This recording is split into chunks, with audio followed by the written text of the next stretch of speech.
இன்றைக்கி நம்ம வீடியோவில் பேபி கார்ன் வச்சு ஒரு சில்லி எப்படி செய்கிறதுன்னு பார்க்கலாம். அதுக்கு முன்னாடி நம்ம சேனலுக்கு இதுதான் ஃபஸ்ட் டைம் வரீங்கன்னா மறக்காமல் சப்ஸ்கிரைப் பண்ணிடுங்க, பெல் பட்டனையும் ப்ரெஸ் பண்ணிடுங்க. அப்போ தான் நம்ம வீடியோட நோட்டிஃபிகேஷன் வரும். ஃபஸ்ட்டு பேபி கார்னை பேக்கெட்லேருந்து ரிமூவ் பண்ணி வாஷ் பண்ணி வச்சுருங்க.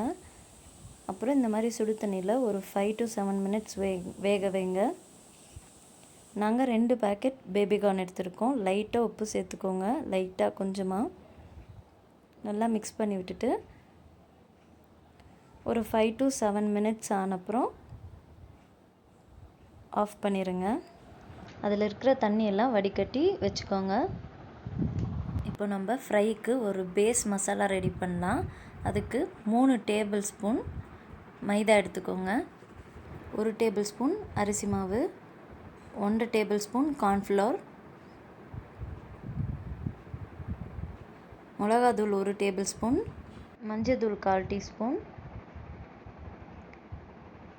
கரம் மசாலா 1 டேபிள் ஸ்பூன், உப்பு தேவையான அளவு, லெமன் லைட்டாக பிழிஞ்சு விட்டுக்கோங்க. இதை நல்லா மிக்ஸ் பண்ணி விட்டுக்கோங்க. ஒரு 3/4 டேபிள் ஸ்பூன் இஞ்சி பூண்டு பேஸ்ட் சேர்த்துக்கோங்க. இதெல்லாம் நல்லா மிக்ஸ் பண்ணி விட்டுக்கோங்க. தேவையான அளவு தண்ணி ஊற்றி மிக்ஸ் பண்ணுங்கள். இந்த மாதிரி மிக்ஸ் பண்ணி வச்சுக்கோங்க. இதில் நம்ம இப்போ வேக வச்சு வச்சுருக்க பேபி கார்ன் போட்டு நல்லா மேரினேட் பண்ணி ஒரு 1/2 hour விட்டுடலாம்.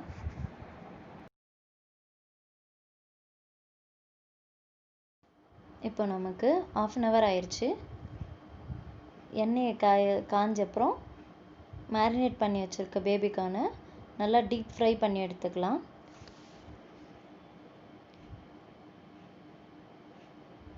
திருப்பி விடுங்க, உடனே திருப்பாதீங்க. ஒரு மாதிரி ப்ரௌன் கலர் ஆன உடனே எடுத்துடலாம்.